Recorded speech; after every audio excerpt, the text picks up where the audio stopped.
Ton bébé se réveille la nuit et tu n'arrives pas à savoir pourquoi, d'accord? Tu as déjà lu pas mal de choses sur le sujet, tu as vu que les régressions du sommeil peuvent totalement provoquer des réveils nocturnes, tu as vu que lorsque bébé est en train d'acquérir de nouvelles compétences, c'est aussi quelque chose qui peut provoquer des réveils nocturnes, tu as aussi entendu parler de la fameuse angoisse de la séparation, mais problème, tu as l'impression qu'en fait c'est pas ça.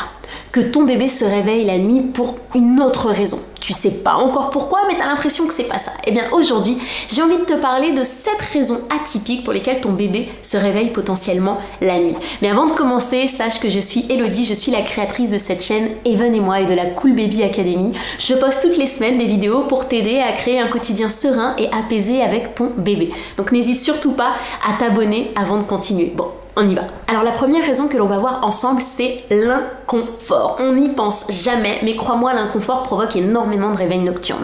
Et en fait, quand je te parle d'inconfort, je te parle du fait que bébé n'est pas forcément à l'aise dans son pyjama ou dans sa gigoteuse. Prenons un exemple concret, petite démonstration.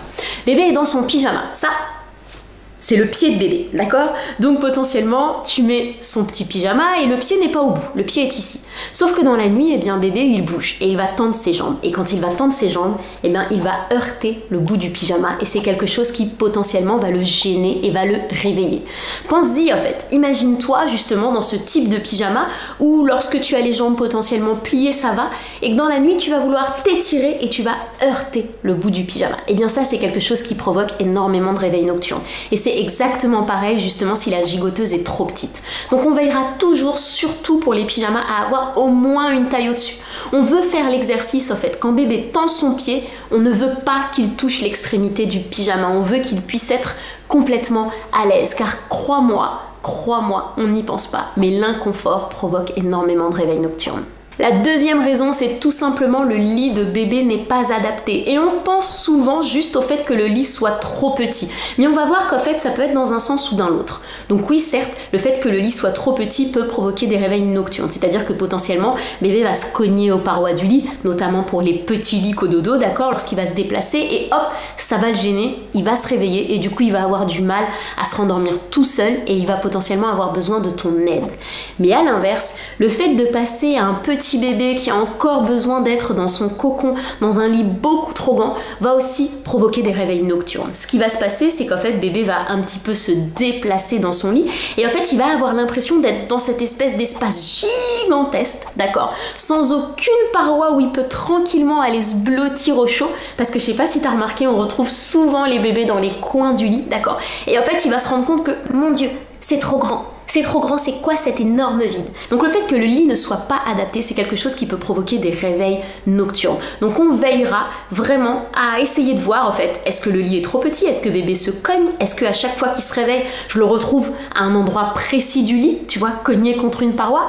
Ou à l'inverse, est-ce qu'en fait bébé est juste perdu dans ce lit de grand et ben potentiellement il n'était pas encore prêt à passer dans ce lit. Et on va voir en fait comment est-ce qu'on peut ajuster ça pour réduire les réveils nocturnes. La troisième raison un peu atypique pour laquelle ton bébé se réveille potentiellement la nuit, c'est tout simplement la température de la pièce, d'accord? Bébé a peut-être trop chaud ou bébé a peut-être trop froid, d'accord? Ce qu'il faut vraiment se dire, c'est que dans la nuit, les températures chutent, d'accord? Donc une chambre qui pouvait sembler être pile poil juste à la limite lorsqu'on a couché bébé, et ben en fait elle va se refroidir dans la nuit et potentiellement bébé va se mettre à avoir froid et du coup il va se réveiller. Donc on veillera vraiment à ce que bébé en fait ait assez en fait de couches sur lui, d'accord? Donc le body, le pyjama et la gigoteuse notamment en plein hiver, et à l'inverse en été, d'accord? On veillera à ce que bébé soit assez découvert. C'est souvent l'été en fait où la température provoque des réveils nocturnes parce qu'on a toujours peur que bébé ait froid, d'accord? Et donc on va toujours se dire bah, je vais lui mettre une petite couche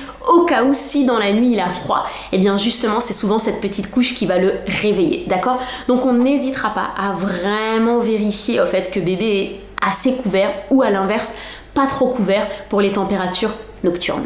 La quatrième raison, c'est toujours l'inconfort, mais cette fois-ci en lien avec le dernier repas qu'a pris bébé, d'accord? Qu'il s'agisse d'un biberon, qu'il s'agisse d'une tétée ou qu'il s'agisse d'un repas solide, ce dernier repas risque de provoquer des réveils nocturnes, en fait. Et souvent, on se rend compte, en fait, que ces réveils nocturnes qui sont en lien avec le fait que bébé, en fait, a du mal à digérer ou tout simplement, surtout pour les petits bébés qui a un rot qui est coincé, ces réveils-là, ils vont avoir lieu en début de nuit, d'accord? Donc souvent, on me dit, Elodie, je comprends pas, à chaque fois, mon bébé, il se réveille au bout de 45 minutes lorsque je le couche. La piste, en fait, de l'inconfort en lien avec le dernier repas est clairement à creuser. Donc ce qu'on va vouloir faire tout simplement, c'est soit avancer l'heure en fait du dernier repas, où on va vouloir s'assurer, et là pour les petits bébés, que bébé a vraiment bien fait ses rots avant de se coucher. La cinquième raison un petit peu atypique, c'est tout simplement l'habitude. On n'y pense pas, mais certains bébés se réveillent tout simplement parce qu'ils ont l'habitude de se réveiller la nuit. Et ça concerne souvent les bébés, je te dirais, entre 7 et 12 mois. C'est-à-dire qu'ils ont pris l'habitude de se réveiller parce qu'ils avaient faim, d'accord? Donc un nouveau-né, ça se réveille parce que ça a faim toutes les 2-3 heures et ça mange tranquillement et ça se rendort. Et bien en fait, il y a des bébés qui ont pris ça comme une habitude. Donc ils se réveillent, ils ont plus forcément faim, tu vois, mais ils se réveillent parce qu'ils ont l'habitude de se réveiller. Et là, si tu te dis, ouais, mais comment est-ce que je fais moi pour savoir si c'est une habitude ou si bébé a faim? Tout simplement, en fait, ce qu'on va faire, c'est qu'on va essayer de réduire les quantités de lait ou de réduire le temps de la tétée et de voir en fait si bébé il dit pas trop grand chose, tu vois, si en fait t'as diminué les quantités de lait en fait du biberon et tu te rends compte que tiens, il se rendort quand même.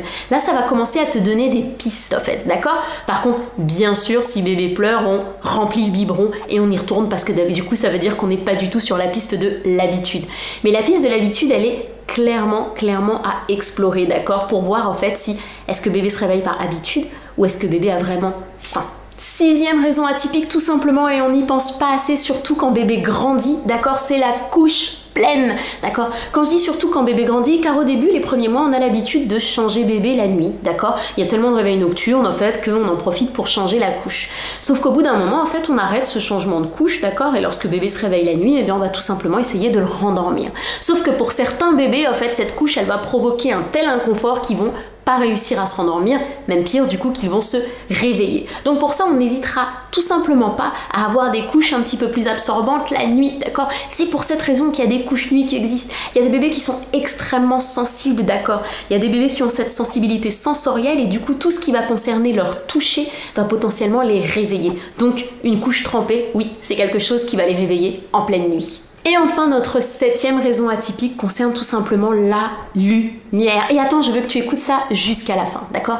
Les réveils nocturnes, que tu vas remarquer qu'en fait, bébé se réveille alors que tu n'es pas encore couché, alors que papa n'est pas encore couché, ou à l'inverse des réveils matinaux où papa ou maman sont déjà levés, sont souvent en lien avec la lumière. Bébé voit la lumière sous sa porte, il voit au fait qu'il y a quelque chose qui se passe à côté, et en fait, il est réveillé par cette fameuse lumière. Donc, c'est aussi une piste à explorer pour les réveils, du coup, en début de nuit, les réveils qui ont lieu alors que tu n'es pas couché. Pour ces réveils-là, comme je le dis toujours, on veillera notamment à essayer de mettre quelque chose sous la porte de bébé pour vraiment faire en sorte que la lumière qu'il peut y avoir dans le couloir ou dans les pièces d'à côté ne rentre pas dans sa chambre et ne le réveille pas. Alors voici pour ces 7 raisons un petit peu atypiques qui font que ton bébé se réveille potentiellement la nuit. Si tu as envie de creuser un petit peu plus le sujet des réveils nocturnes, sache que je te mets juste en bas le lien d'un atelier que j'ai gratuit justement sur comment réduire, voire supprimer les réveils nocturnes de ton bébé. Et là tu vas voir, on va vraiment rentrer dans le détail. Bon, je te dis à très bientôt et je te fais des bisous.